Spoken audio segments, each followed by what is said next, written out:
What's going on, everyone? This is a topic that I promised to talk about, and I'll be honest, I've been delaying it a little bit.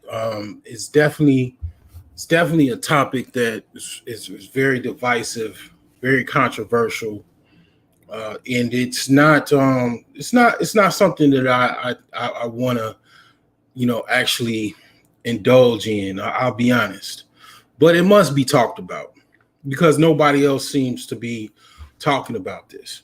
Okay, when you hear the narrative on the transatlantic slave trade in America, you hear everybody else talk about they talk about white people, they talk about the indentured servants that were also white, that were from primarily the British Isles, primarily Ireland.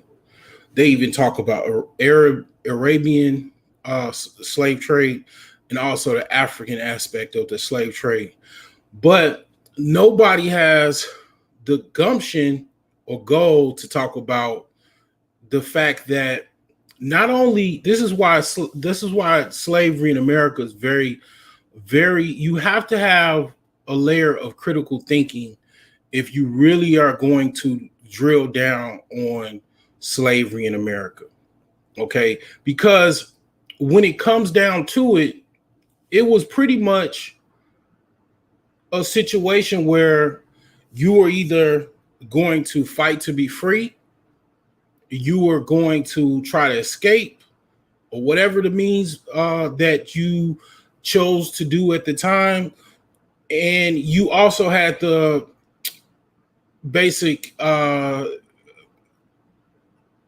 ability to also own slaves in certain instances. And this is what I'm going to be talking about today. Basically, black people in America that were freemen that owned slaves. Okay. They even okay, I'll just say this. A lot of people that are here today, they don't know that their parents or not so much parents but grandparents own slaves.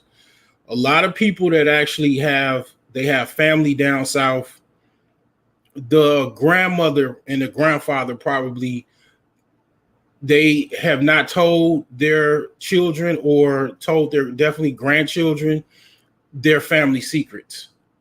When you watch the movie Color Purple, it kind of dives into an aspect of basically kind of indentured servitude, but it doesn't necessarily go that much into it.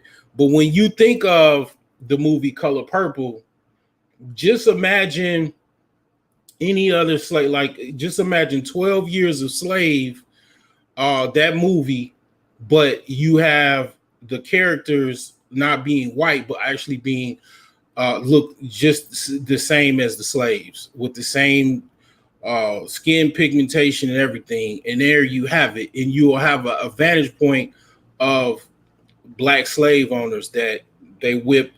Like this guy here, it might be very small, but this is Anthony Johnson.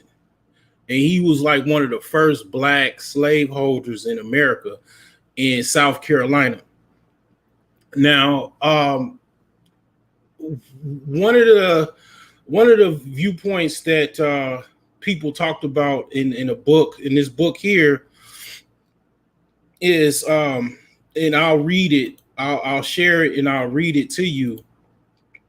This is the back cover of this book. Let me share this real quick.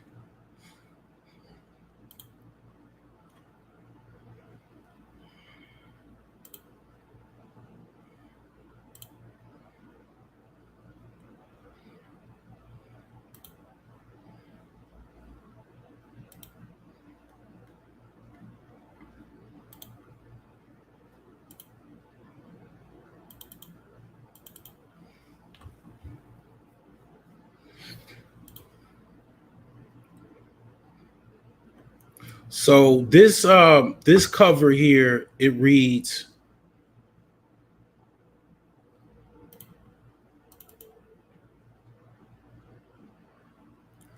Most Americans, both black and white, believe that slavery was a system maintained by whites to exploit blacks, but this authoritative study reveals the extent to which African Americans played a significant role as slave masters.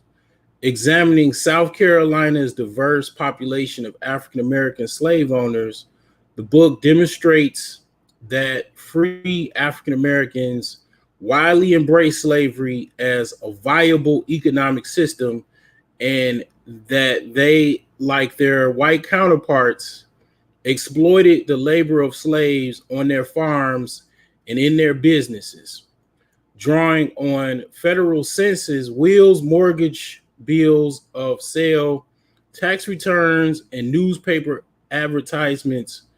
The author reveals the nature of African American slaveholding, its complexity, and its rationales. He describes how some African American slave masters had earned their freedom, but how many others, primarily mulattoes born of free parents, were unfamiliar with slavery's dehumanization. This is basically a book that is on Amazon. It's by Larry Koger, and it illustrates basically what went on with black slaveholders. You have, okay, basically a lot of states: South Carolina, North Carolina, Maryland, Virginia. You have Louisiana, Alabama, Georgia, all of the states in the South, even in the North. It was just a situation where if you had money and you had the means, you very much can go to a slave auction and buy a slave. It's like you wake up on a Saturday morning and you want to buy a car. Well, back then, instead of buying a car, because there was no cars, I mean, you could obviously buy a horse, but you could actually walk home with the slave. You go to the nearest auction and actually buy a slave. So the narrative that's pushed is that white people were the only ones that were buying slaves. I even get into arguments with other black people on YouTube that, oh no, they everybody has this utopian look at, they don't want to, nobody wants to feel shame, right? The narrative is, oh no, they bought slaves, the blacks bought slaves just so they can free up their kinfolk, their mom, their parents, their children, their sister, their brother.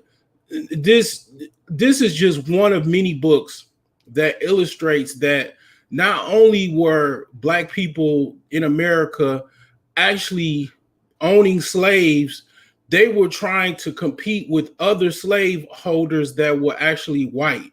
They were trying to have the biggest plantation they could possibly have. They was trying to make as much money as they could possibly have.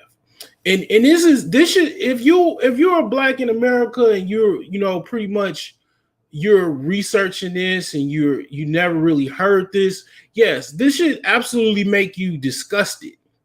And it should also wake you up to understand that, it's just, you could say it's good and it's evil, it's Satan versus God or whatever, however you want to make it seem.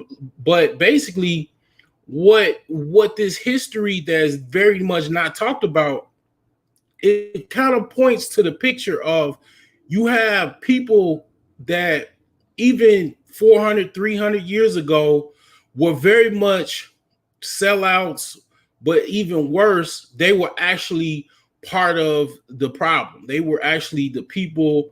Just you would think that basically someone, it looks like you have your best interests at heart. No, this should absolutely disgust you, because these people actually look just like the slaves that they were buying, and they were breeding the slaves. They were doing exactly the same thing that the white slaveholders were doing, if not worse. because they were basically trying to be just as good as of a slave master as their white counterparts. This is the history that no one wants to really talk about and tell you. Okay. And I'm going to take a look at it today. And not to also mention, you have the slavery that went on in the South. Those slaveholders, not only did they basically have slaves, when it came to a point where they had to fight for the Civil War, the picture in the thumbnail of this video is a basically a brigade of basically blacks that fought for the Confederate. Now, not all of the blacks that fought for the Confederate are slaveholders. It's very well documented that quite a few of them were, and the slaveholders, the black slaveholders, they sent their children, and then even a few of them have fought for the Confederate, because basically they were their basically capital was on the line. Their actual livelihood was on the line, and of course they fought for it to basically uphold slavery.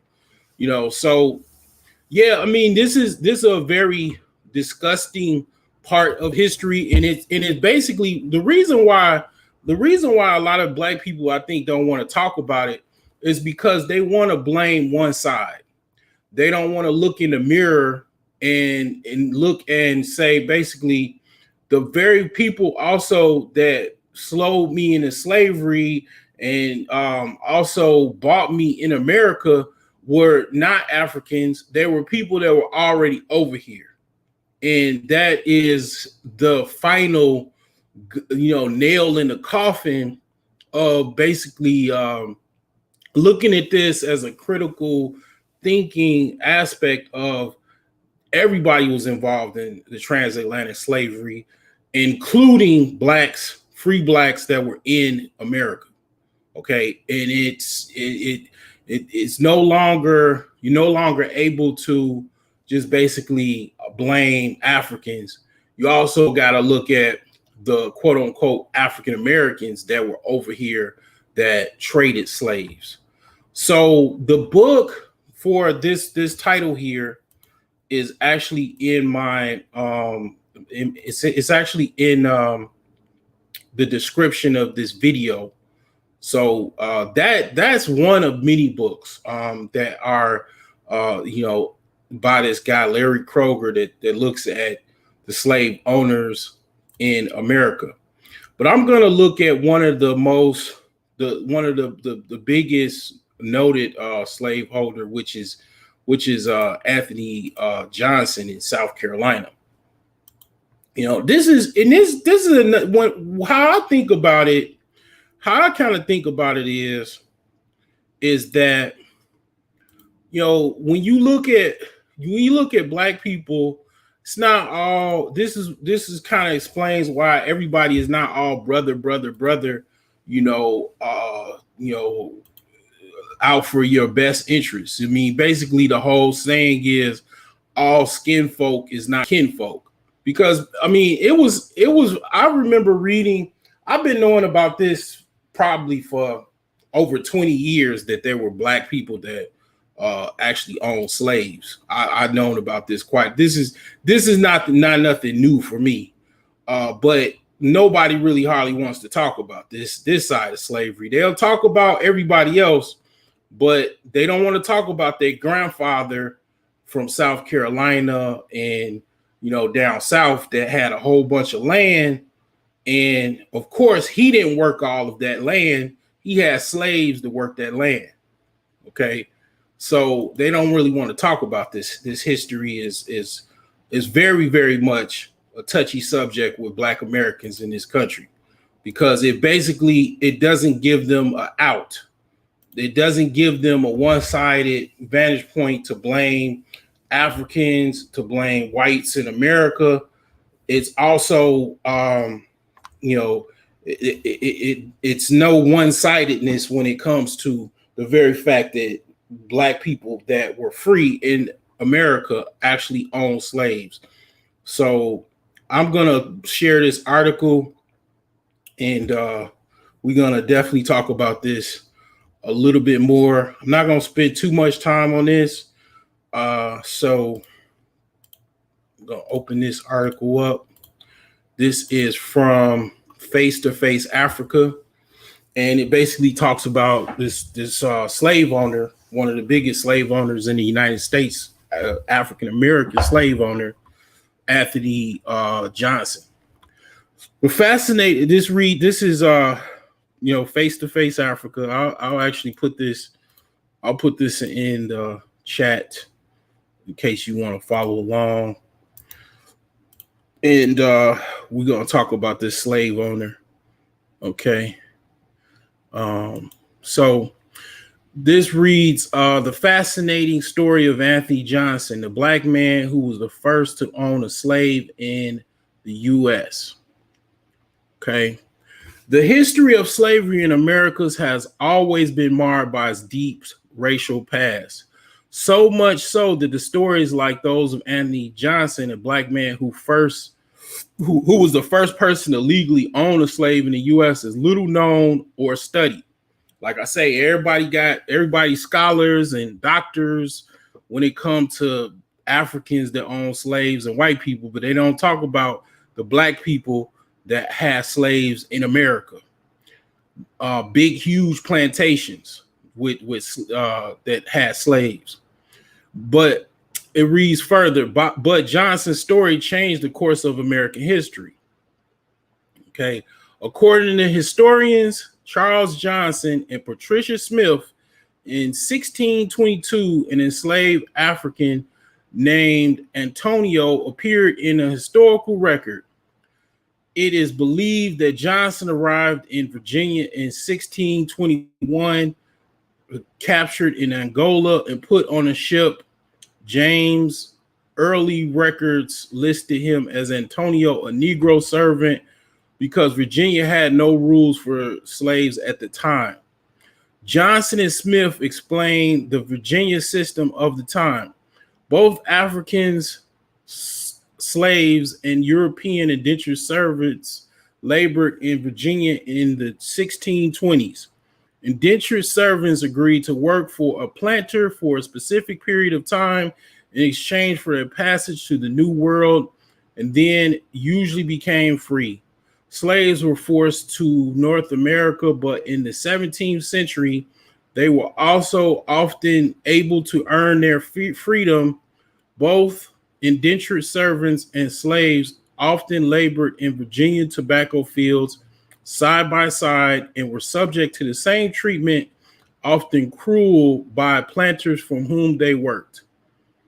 Historians in Wesleyan University noted slaves usually captured and sold by other African tribes were transported across the Atlantic to the Americas. Around 11 million people were transported from 1500 to 1850, mostly to Brazil and Caribbean islands. They arrived in America. Originally, they became indentured servants. If they arrived elsewhere, they became slaves. So, reading further, Antonio the Negro worked on a tobacco plantation, Edward Bennett, near Warrisquaki, Virginia. I'm pretty sure I butchered that. He married a Negro woman who sailed to the New World aboard the Margaret and John. In March 1622, local Tidewater Indians attacked the plantation, leaving Johnson one of only 5 survivors on the plantation, and 52 people were killed. Wow. That in itself could be a movie right there. Sometime between 1622 and 1641, Antonio the Negro became landowner of Anthony Johnson. And it is not known how or when the Johnsons became free or owned land, but a man identified as Anthony the Negro stated in court records. Now, I know mine own ground, and I will work when I please and play when I please. In 1664, this is what Anthony the Negro was saying. The Johnsons are believed to have owned 250 acres of land along the Pongotee Creek on the eastern shore of Virginia by 1650. They acquired the land through the headright system, which allows planters to claim acreage for each servant brought to the colony. Anthony claimed 5 headrights, one in the name of his son, Richard Johnson, and the rest believed to have been men he imported. Court records in 1641 also indicate Anthony was master to a black servant, John Casser. Casser would become the first person to be arbitrarily declared a slave for life in the U.S. in 1655 court case. Anthony's neighbor, a white planter, Robert Parker, had momentarily secured Casser's freedom after he had convinced Parker and his brother George that he was illegally detained an indentured servant. But Anthony fought to retain ownership of Casser in a lengthy court battle, and he won. John Punch, an African, was declared a slave for life as punishment for trying to escape his indentured servitude in an earlier case, but Casser was the first to be declared a slave for life as a result of a civil suit. So it further reads, in his Smithsonian Magazine, writing on the horrible fate of John Casser, the first black man declared slave for life in America. That's what happened to the holder of Casser's indenture, Anthony Johnson. Johnson served out his contract and went on to run his own tobacco farm and hold his own indentured servants. So he basically was a slave, and he somehow or another got his freedom, and he went right to work. He got a tobacco farm, and then he got his own slaves. Okay, so it was very much either get down or lay down. It was, you either be a slave or not. You either be owned or be the owner. Okay, in many cases. So further reads, at this time, the colony of Virginia had few black people in it. Johnson was one of the original 20. After a disagreement about whether or not Casser's contract was lapsed, a court ruled in the favor of Johnson, and Casser saw the status of indentured turn into slavery, where not his contract was considered property. Casser's claimed that he had several indentured of 7 or 8 years and 7 more years on the top of that. The court sided with Johnson, who claimed that Casser was his slave for life. So this first just reads basically that this guy, he not only had slaves, his slaves actually were challenging their indentured servitude, and basically Johnson won in that regard. He won the rights to his slaves for life. Okay, I got somebody commented something here. So let me see here. Let me take this off here. Let's see here. Go back. Was it slavery or job security? I don't really understand what you mean by that, but basically, during that time, it was a lot of freemen that, like I said, they had land, they had tobacco farms, they had cotton farms. They were growing crops. They had growing everything. Agricultural was pretty big back then. Chickens, hogs, cows, I mean, they needed people to work, and black people, like I said, back then you could go to the auction on an early morning and buy a slave like you go buy a car. I mean, that's what was going on at the time. They never said that just because you're black, you can't buy slaves. Okay, there was a lot of people that were free who had papers and whatnot, and if they had the money, they could very much go to an auction and bid on the other people that were there. And if they won that bid, they would have a slave. Okay, so I mean that was just what was going on at the time. So this is pretty much something that, like I said, this is pretty much part of American history that not too many people want to actually talk about. And the reason, like I said, the reason why they don't want to talk about it is it doesn't give you an out. Can't just blame the Africans. You can't blame even white people, because you had a whole bunch of plantations that were actually owned by African Americans. Okay, they had plantations that wasn't all of their kinfolk.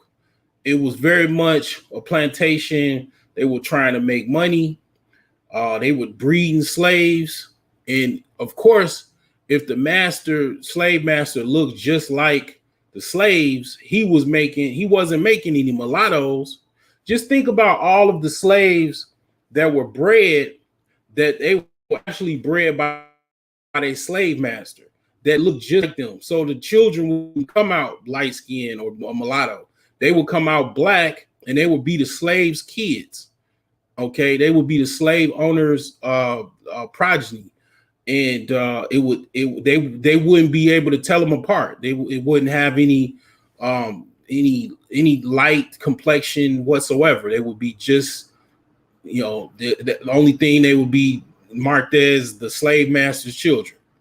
And it's very much a part of history. A lot of people probably from the South, they know more about it than probably anybody. And I'm sure a lot of people, families, their grandparents maybe even lived and died, and they knew that their grandfather was a slave owner. Okay, and they had slaves, and their aunts and uncles, some of them were actually children of their grandfather's slave kids, and that they know about, and they went to their grave and never told the family about it. Because a lot of times, especially black women, an old black woman, she got so many secrets, and women are very good at keeping secrets. They'll take their secrets all the way to the grave, because it's very embarrassing to explain to your children that we had, granddaddy had slaves. Granddaddy, he had all that land, all those crops. He had slaves working on them fields, and it's something that it will also bring a lot of confusion to her children or grandchildren. So she, very much, and I'm not just gonna say it's just grandma down south that died with those secrets. Very much grandpa did too. Grandpa had these secrets and went to his demise with those secrets. So this is definitely something that you don't really have to scratch the surface on and actually delve into very hard. They have records. One thing about slavery is they had very meticulous records. It was just like I say, like I have a couple cars. I have titles to the cars. I have a bill of sale of when I bought the car. Very much these slaves they had a bill of sale every time you bought it. They had the whatever the auction paperwork that after the auction was over, they give you saying that you paid for this slave. I mean, they had records of the names of the slave, slaves that they purchased, it was very much it was like having an asset, so they definitely had records. So it was definitely something that is very well documented, and you can't deny it. So like I say, the reason why you don't hear about it is because people don't really want to talk about it, and they also they want to even deny it, because like I say, it doesn't give you an out. You can't just blame one side. You gotta blame the people also that had slaves that were African American in this country, and they don't necessarily want to do that. A lot of people they don't want to look at the black people and look at them as slave owners, because it's even also, I would even say, it's even frightening. Just think about it. Think about a black slave owner. You never even really seen a movie about any black slave owners. You always see the slave owner as being a southern racist white dude that had a whole bunch of slaves. I mean, obviously, to have a black dude, I mean, people still talking about the movie Color Purple. The Color Purple is probably the closest movie that you will get that actually kind of shows an idea of what black slave holders were. And Mr. He was not necessarily a black slave owner, but it was that's the closest thing that you actually get in America of what actually portrayed. But the true depiction of black slavery in America would be, like I say, you watch any movie, 12 Years a Slave or Roots, and then just take the white people out of it and just put black people, and then you gotta think it would really traumatize and frighten you to believe that a black dude that coming in a house and raping women, taking them against their will, getting them pregnant, and you wouldn't even know, because the children will come out just like any other person in the plantation. You wouldn't know, other than if the child looks like the father, the slave owner, that those were his kids, because they would have the same complexion.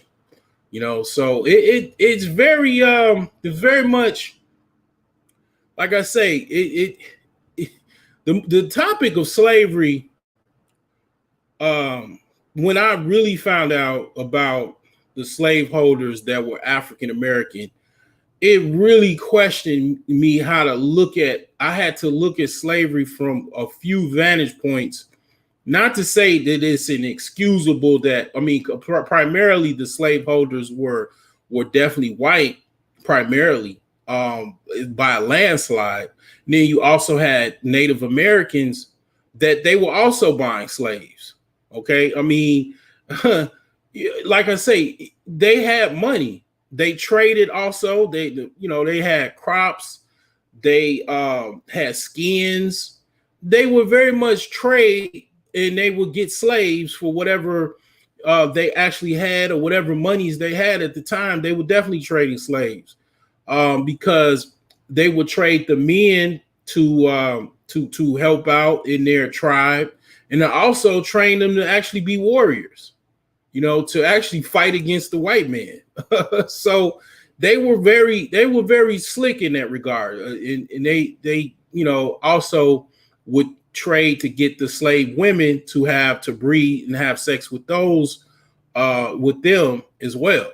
So the Indians, Native Americans, very much that goes to show that also that's a reason why most African Americans have Native American bloodline or blood lineage in their blood, flowing through their blood, because that just goes to show how many Native Americans were actually buying slaves. Okay, so yeah, I mean, you have to look at it from a lot of different vantage points. and it's how you take it.